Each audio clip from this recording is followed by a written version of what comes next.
I've had family and friends comment on videos that I've created for their loved ones after the fact, but this is the first time that I've had somebody come to me and ask me to create a video on their loved one because they were murdered. I consider it a high honor and I don't want to let them down. So based on the limited information that I have, I'm going to speak to the truth as best as I understand it. On Tuesday, May 3rd, Brooklyn Tyree walked out of her apartment with her 7-month-old son Braxton and the father of the baby, 28-year-old Brandon Zipperly, and disappeared. Her family knew that she was planning on going to see friends in the Thule area, but then she stopped responding. The family says Brooklyn stopped answering calls and texts about a week ago. Everything stopped. She just went silent. And if anyone knows my sister, no, she's not silent. On Thursday, Brooklyn's mother went to her apartment to check on her and found it in disarray, according to a family friend. Both Brooklyn and Braxton were gone. Family of Brooklyn Tyree noticed she was missing, and they soon realized it wasn't going to end well. A missing persons report was filed, but the family claimed there was no investigation. So they turned to their friend and former Salt Lake City Mayor Rocky Anderson for help. It appeared that there was real reason to believe that Brooklyn had been kidnapped and murdered. A missing persons bulletin was created, which included Zipperly, her ex-boyfriend. I'm not clear on whether or not her family created this or if it was created by law enforcement and then pushed out by her family, but her family definitely felt like they had the brunt of the responsibility for getting it out. It made us feel like it was up to us, that we had to do something ourselves or nothing would be done. So they used social media to do that. At first, Zipperly told Brooklyn's family that he had no idea where she was, but her family believed he was hiding something. Anderson says through Messenger, he denied to her family that he knew where she was. On Friday, May 6th, He said, well, to tell the truth, she came by my place and said she'd had it being a mother and being in the family, and she's taking off and left the baby with me. And y'all will never see my son again. When the family asked where Brooklyn was, Zipperly allegedly replied, "Don't know and don't care anymore." Late Friday night, a father and son were out at the 5 Mile Pass recreation area when they spotted a red sleeping bag with a woman's body inside. Sheriff Wimmer said that there was no identification on the body, so they needed to rely on a medical examiner to be able to identify her. It was Brooklyn. She had been shot once in the back of the head at another location and then placed there. When we arrived, we did find that we had a dead body, that of a female. What we weren't able to link immediately was on another phone call we'd gotten from Salt Lake City Police Department, was they were looking for a Brooklyn Tyree. First of all, I believe that there should be one database, at the very least for each state, that is unified for all law enforcement, because at this point, police, state patrol, sheriff, they're all operating on their own systems. One unified system within the state, still law enforcement wouldn't necessarily be able to know what they had done in other states. That would be like the ultimate goal, but at the very least, it would give more of a whole picture within the state, because otherwise what happens is, like, my ex has had issues with state patrol, with police, and with sheriff, but if all they can see is the incidents that happened within their jurisdiction, the only person who has a complete picture of that predator is the predator. That leads to law enforcement responding to a predator based only on the limited information that they have. That causes issues for justice for the victims and issues for justice with the perpetrator. This is huge. I don't feel like I'm saying it well enough, but it is a big deal. So that's one issue. Brooklyn's case highlights a different issue within that same problem, which is slowness. That had been missing for a few days. And what we couldn't do at the time of the report of our dead body and the following day even, there was no ID on the dead body or anything. We just knew we had what appeared to be a young female. So we weren't able to confirm that it was the missing person out of Salt Lake City at that juncture. So Brooklyn walked out of the apartment with Brandon Zipperly on Tuesday, May 3rd. Her family contacted Salt Lake City police about her disappearance on Thursday, so it took 2 days before they even contacted the police department in the first place. But where her body was discovered on Friday was outside of the Salt Lake City police's jurisdiction, so thus, when Sheriff's Department was notified about a body found, they did not have a unified database that they could go to look at missing persons in the area to help them identify this body. This body had no ID on it, so they had to wait until the medical examiner identified or helped identify Brooklyn. By that point, it was Monday of the following week.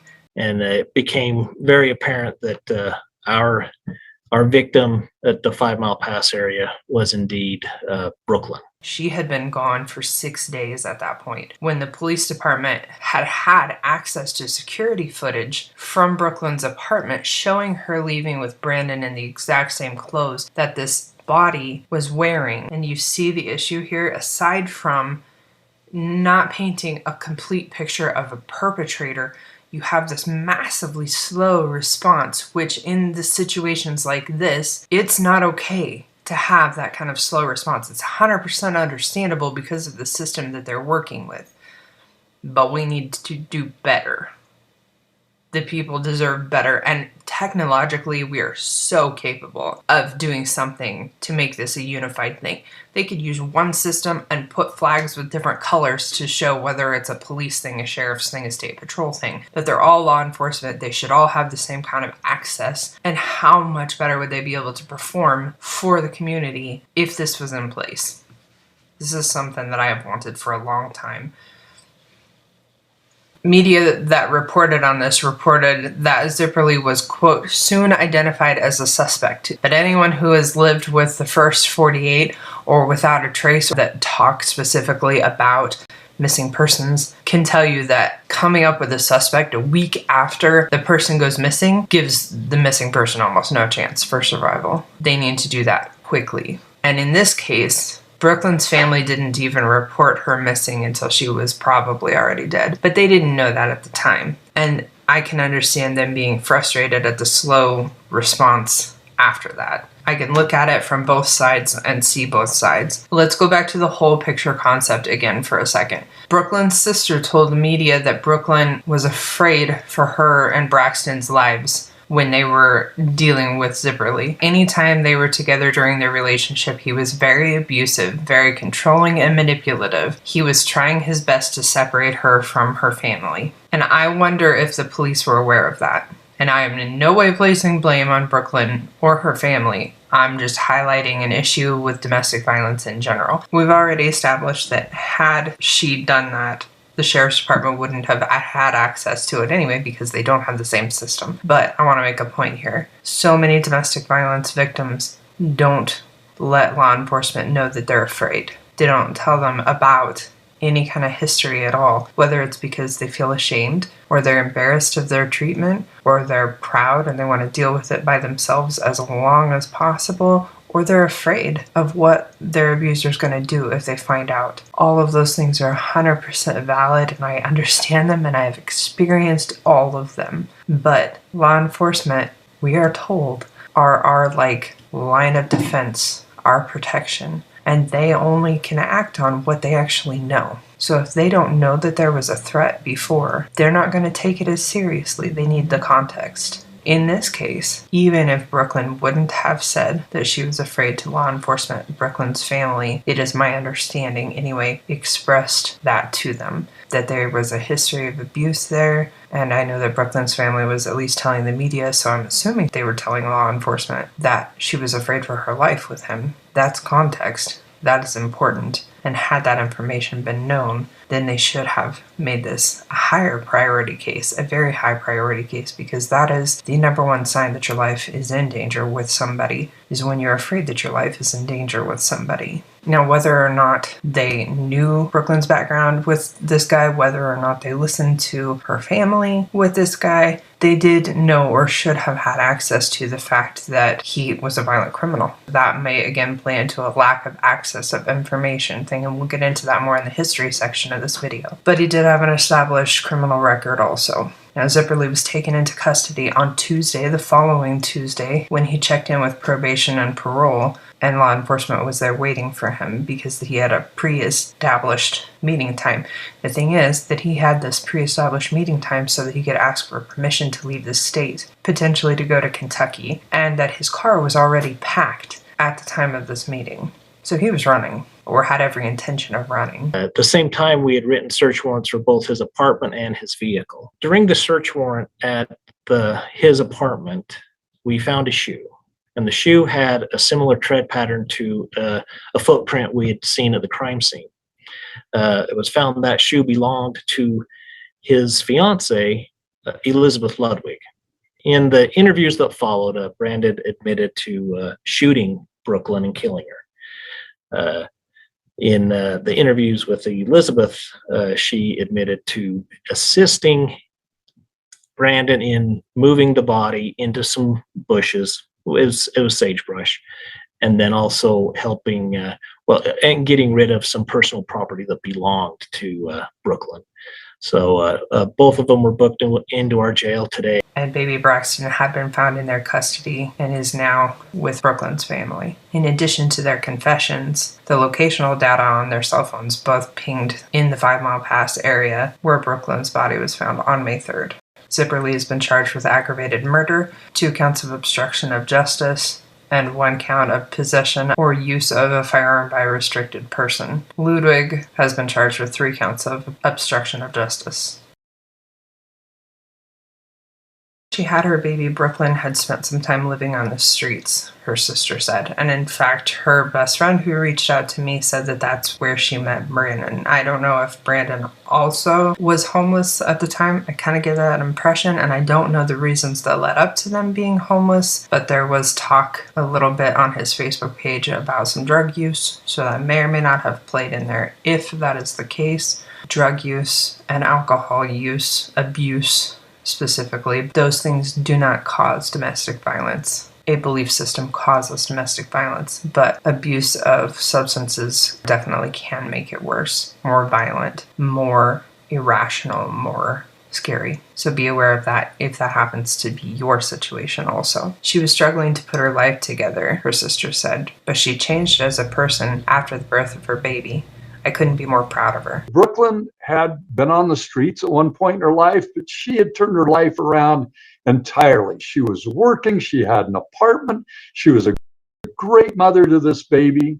She was making it on her own. One of Brooklyn's many changes included ending her relationship with Zipperly. Media reported that her sister, Deanna, said the relationship had soured, and then quoted Brooklyn as saying that she was afraid for her and Braxton's lives. To me, I consider that a little bit more than soured in a relationship. At any rate, though, it was an established thing that he was abusive, that she was afraid of him for her life and that of her baby. They said that she was working as a caregiver for people with special needs, which falls right into the type of personality that I've talked about before being the most probable victim of intimate partner homicide. And he had a history of violence and making death threats. Zipperly was convicted of an attempted theft in January and then aggravated assault in December of 2021. The aggravated assault charge came after he was accused of assaulting a man in November of 2021 at a campground. And this is extremely significant in my opinion. According to the victim, Zipperly assaulted him, fired multiple shots into the air, one of which was aimed at him. "I'm going to put a bullet in your head," Zipperly allegedly threatened the victim. When the victim proceeded to get an empty shotgun to, quote, feel safe, Zipperly allegedly threatened him, "Put the gun down, or I'm gonna bury you," while pointing a 9mm handgun at him. As the victim walked away, Zipperly reportedly assaulted him and stomped on his head and his ribs as he laid on the ground. Zipperly's probable cause statement says that the victim reported that during the assault, Zipperly said, "I'm gonna put a bullet in your head." That same news article said Zipperly's fiance told the officer she had turned away and not looked when Brandon and the victim were fighting, but she heard what sounded like an altercation. She denied hearing any gunshots, but it doesn't say who the fiance was. He and Brooklyn may have been broken up at that point, and he may have already been with somebody else, or they may have been back together at that point because they were kind of on again, off again. Either way, though, whatever female was with him was smart enough to know to deny testifying against him. She was afraid. And at the same time, she didn't say that it didn't happen so that she couldn't get in trouble for lying to law enforcement. She just said she didn't see it. I don't know. I'm sorry. I don't know what to tell you. I don't know. She was staying safe, reasonably so, as he was very clearly armed and dangerous. But to me, that points to a fear and a domestic violence type of situation also. And authorities discovered that Zipperly had multiple run-ins with the law before Brooklyn's murder. And saying it that way, I don't know if that was just a media thing or not, but it seems like they didn't know, which again probably speaks to that lack of unified information because they don't all know. And I, as a just member of society, I assumed that they did. I assumed that they talked, but they don't unless they talk, literally. It is also interesting. I was looking at his Facebook and it says in a relationship, married, in a relationship again, and I don't think he ever was actually legally married. Somebody that knows them can correct me if I'm wrong. I'm assuming that he's just believes that whoever he's with, like he talked about Brooklyn being his fiance and he talked about Elizabeth being his fiance. I think that he has this mindset that whoever he's with, ride or die. Like, it's as if they're married, even though they're not. And that is also a big red flag for abusers and intimate partner homicide. Brooklyn, Elise, Odland, Tyree. According to a GoFundMe page, Brooklyn Tyree was an outgoing ray of sunshine. No matter how much it seemed like she was struggling, she was the type of person to give you the clothes off her back. She was very passionate about so many things, whether it be sharing the love that she had for her son or the work she was doing. She made everyone feel accepted and loved. Family, friends, and coworkers gathered to honor her at the Fear Factory. She worked here for several years and is part of the Fear family, we call it. And that's why we're here to support her family and to be a part in this and celebrate her life. She obviously had a lot of people that loved her and cared about her. Disbelief. It still feels so surreal. We all are going to need to grieve, and we're aware that process takes the rest of our lives. Baby Braxton is now in the care of Brooklyn's sister. Deanna essentially became the caretaker of Braxton overnight. A one-bedroom apartment. It was just me and my pets. That was it. I was responsible for keeping cats alive and a dog, and that's it. And now I have a baby. She said that Braxton is a happy baby, but this new life is still an adjustment. There's still some things he does, almost seems to be looking for her. Like he's not completely settled, not completely comfortable. There's no way to pay for what he did and how much he took. Why? What's the point? And how could he ever claim to love his son but take his mother from him?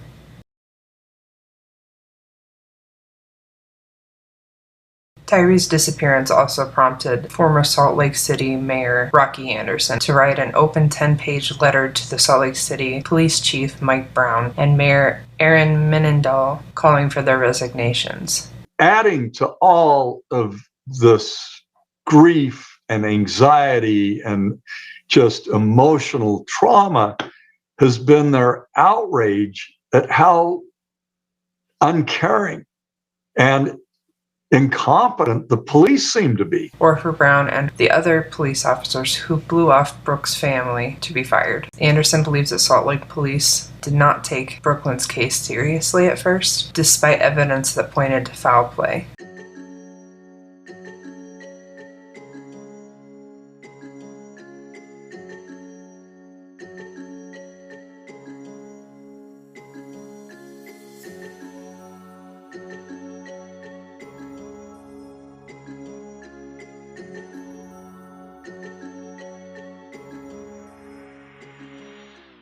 Looking at text messages between Zipperly and Tyree's sister when Tyree first went missing, he tells us that alone should have made police conclude the woman was in huge danger and probably had already been killed. I'm writing as a friend and personal advocate regarding the outrageous failure and refusal of the Salt Lake City Police Department to investigate the disappearance of Brooke and the incredibly rude, indifferent, and dismissive conduct of police officers towards those friends and family members, he said in his letter. Deanna tells ABC4's Marcos Ortiz that police wasted valuable time which she believes may have cost her sister's life. We feel like it, she said. We feel like she may have been alive today, at least have a better chance. And I would say so far, based on the information that we've seen, that's not accurate. I can 100% believe and understand why they would feel that way. Because when you realize something is wrong, you want something done right now. And it wasn't. It wasn't done right now. And there are definitely things that need to be fixed. And I have read a little bit, I apologize, not a whole lot, about comments that were made, like the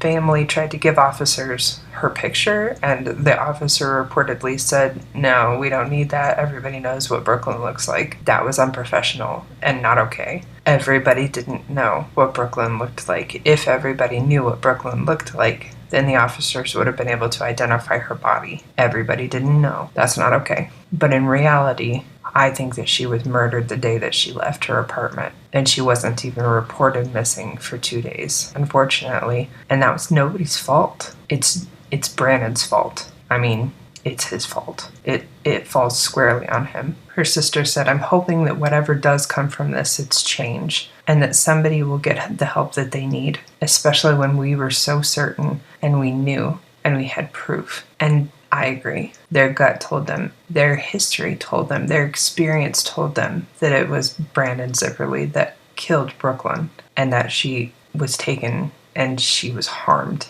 And it was all right. It was all correct. And law enforcement should have listened to that more. Salt Lake Mayor Aaron Mendenhall said in a statement tonight, quote, my heart goes out to Brooklyn's family and friends. I've directed that our independent police civilian review board review these allegations immediately, including any associated body-worn camera footage. The facts matter. I'm so sorry for your loss. I hope that you guys will spread my book so that women can know what to do to help be safe. And I hope that you guys will encourage people to call the police and call the domestic violence hotline and let people know. Establish a record of fear and behavior that is concerning so that they'll act on it. But get my book and learn how to be safe on your own too, because you have to call the police and you have to wait for them to get there, and you have to stay alive until they do. And most of us aren't prepared for that.